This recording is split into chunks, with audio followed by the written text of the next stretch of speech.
Hello दोस्तों, हम कर रहे हैं गोट फार्मिंग का काम स्टार्ट।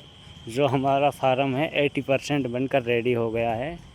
आप हमारे चैनल पर जुड़े रहें, हम आपको बताएंगे इसमें कितना लॉस है, कितना कितना प्रॉफिट है।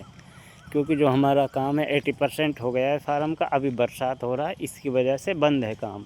जैसे ही बरसात बंद होता है उसके बाद हमारा काम स्टार्ट हो जाएगा। 1 महीने लगेगा, उसके बाद हम गोट्स लाएंगे अपने फार्म के लिए।